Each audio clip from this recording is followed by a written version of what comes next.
Yo, man, welcome back to another episode of that Stay Off Your Grass podcast. You got your boy, Suns fan Randy in the building. You got Jerry Jer. How you feeling tonight, man?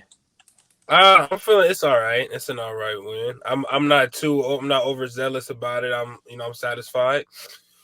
But excuse me. Excuse me. Oh, my bad. Yeah, but I'm doing good.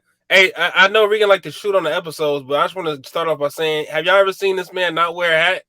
I'm You saying, got your crooked afro hiding in the something under building. there. He hiding something under there. You ain't never seen this man not wear a hat. You hiding that crooked afro up there. Have I y'all see ever? you. Have y'all ever seen him not wear a hat? Anyways, man, to dive into the game, man. So I kind of had no horse in the race, but I always like to root for y'all to lose. You know what I'm saying? Anytime y'all lose, it's a good day for me. But I was kind of in between because I was like, we need to keep the distance between us and the Warriors for the first place. So it's like I wouldn't have mind if y'all would have won. And then at the same time, like I said, it was what it was. But I'm glad it was at least a good game. You know what I'm saying, to watch. But yeah. So for the most part, just to dive into the game. LeBron obviously finished with 56 points. He was going crazy. Like I was talking about, man, he don't never drive to the paint no more. But everything was falling for him tonight, so it was just like, well, Man, shoot, let it fly. You finally, know what I'm saying? finally. So he was letting it fly. Finished with 56, 10, and 3. Your boy Russell Westbrook almost sold the game. He almost sold the game at the end. He tried to do a little. If it wasn't for that long rebound, if he didn't miss long all the time, like ain't no telling what could have happened. But I feel like just the bright spots of the game was just him, and then Carmelo came off the bench and 5 of 8 shooting with 14 and 8. Can't really ask too much more than that. And I feel like today was like one of the best like effort games that y'all had in a really long time. Like it seemed like tonight y'all got up for the competition, y'all realized what it was, and it seemed like everybody was on the same accord, and then they didn't want to let this 50 piece from LeBron go to waste because that would have been tragic. That'd have been even more funny. But how you feel about the game? My first thing I wanted to point out is that when LeBron had 50, when he scored his 52nd point, at that point in the game or his 51st, he had half of the Lakers' points, right? So he had half of the Lakers' points, and I just wanted to say, like, at that point, I think Westbrook had about 20, and then they showed a graphic on TV that said the Lakers only had 13 bench points up until that moment. So it like it's that was pretty much a normal night. We just got a spectacular night from LeBron that propelled us to help us win this game. Another bright spot I did want to speak about is Austin Reeves. He can play some perimeter defense. I know he had a tougher matchup in Steph Curry tonight, but he can play some pretty good defense. He has some key stops, getting his hand in the passing lane, just being active and having that energy effort I always talk about on D. So Austin Reeves, I think going forward, I like him in the starting lineup. So I just hope the Lakers, make the right moves on the offseason and keep him because we don't want to lose him like we did Caruso. But I'm just glad they came out like you said and stepped up to the plate and took a swing took a swing. Because usually they'll roll over. We were down by once again we were down again by like 15, 14 points, and they came back. They completed the comeback and finished the game. So I'm just glad to see him, finish the game in the fourth quarter and not let careless mistakes or small turnovers like that 8-second LeBron violation that could Mm-hmm. have went the wrong way and the Warriors could have had a run because we already know what happened last time we played them. Clay got hot, just and ended up with 33. So I'm glad we didn't let we closed the door on these guys. We Yeah, didn't but allow you to get back in. So I like that. yeah, and to switch it over on to the Warriors, just like it's just real interesting watching them play. You know what I'm saying? Now it's just like you can clearly tell that Klay Thompson like a shell of himself. You know what I'm saying? Like you could tell that his body's not doing what he wants it to do. Like his rhythm is off. He's getting mad at himself, frustrated, and that's even more like demonstrative to whatever just hurting his game even more because he's getting mad at himself. Now he's in his head and he's missing open shots, and you know what I'm saying? But Steve Kerr's letting him play it out. But I don't think that he should have finished that fourth quarter. But yeah, so it's a very interesting thing.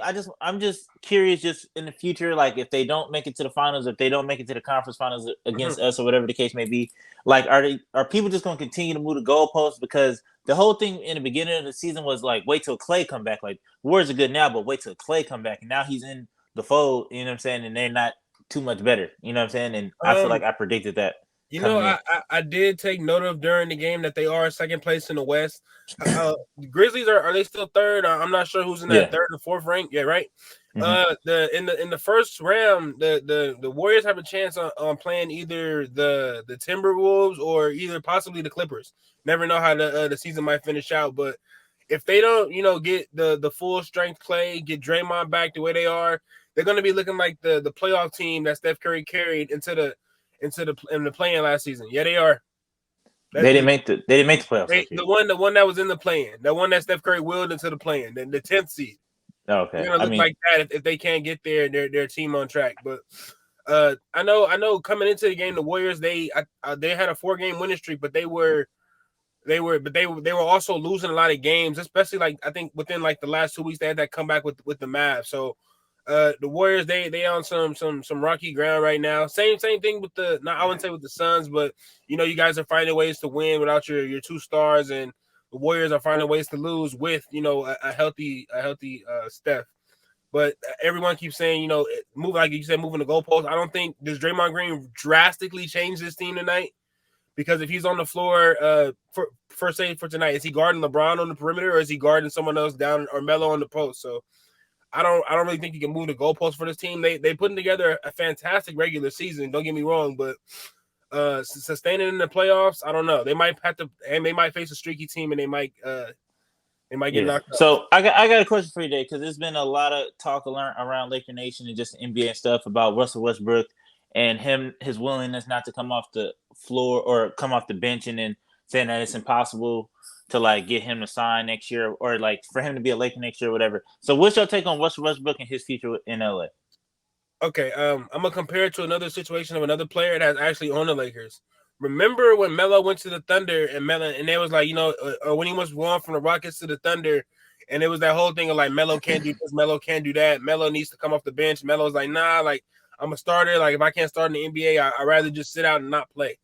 I don't want to say Russell Westbrook is in danger of having that, but you think any other NBA team that he hasn't already played for, or another NBA team is going to want to take that chance with him, just not wanting to be susceptible to change? I'm not sure how that looks for him going forward, because it's pretty much the him unwilling to accept change in LA is pretty much almost it's pretty much pushed him out. We know he's not going to return next season. So yeah, I feel like like he's in a tough spot. Like I feel like coming to LA was kind of one of the worst decisions he probably could have made as a player, just because, like I said, I feel like when you come to LA, if you don't perform or if you don't have expectations, like he was grilling a reporter, if you don't exceed expectations or at least fulfill them, like this could be one of your last destinations. This could mess up your money. This could, what I'm saying, we all seen it happen time and time again, where it's just like people come to LA with the expectation on their back, they don't fulfill it, and then boom, they just ended up being like they kind of fizzle out the league, or they just, they're just never the same kind of. I think I was talking to somebody the other day. I was like, you remember that time in Laker history where it was like nobody wanted to come strictly because they didn't want to play with Kobe and they didn't want to be under this the scrutiny, the pressure. And I feel it's still like that, because we still don't have guys that's willing to be like I don't want to take a chance the Lakers and possibly not have things go well, and then the rest of my career is on a downward trajectory. So, I mean, any NBA player who's watching, any basketball player per se, any prospect in the NBA knows how Laker culture is, how it is in Lakerland. Yeah. So I go ahead. Yeah, that was my point. But yeah, so just to wrap it up here, so what is your final thoughts on the win? Where do you put it in the grand scheme of things? What do you like? What is your short-term goal for the Lakers? And just, where do you see it going? Like I said a couple episodes back, my ceiling for the Lakers right now is I believe they're gonna finish winning about 35 games, maybe give or take 38. I don't see them finishing it out 41-41, just simply because we'd have to put together a multitude of wins in a row and not have consecutive losses. And just based on what they've shown me so far, I can't really give them credit for that. But my closing statement is, within like the next 2-3 weeks, we have 2 games, particularly these are 2 I circled on my calendar, against the Washington Wizards, who have Kent Bazemore and who have, I don't think they have Harrell anymore, but they have, they got a couple of our guys. And I just want to say, if we lose to the Wizards, Kuz, my bad. How could I forget Kuz? If we lose to the Wizards, that's gonna be another a long day in Lakerland. It's gonna be another big one. If we lose to the Wizards, we have 2 games with them within a week or two period. And if we lose both of those games, it's gonna be worse than the day we lost to Portland.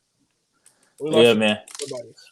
Yeah, man. So we'll catch you tomorrow, man, on the next episode. The Suns got the Bucks, and we missing Cam Johnson. So I don't see us winning tomorrow unless we build a wall against Giannis, but I doubt that happening. So till next time, man.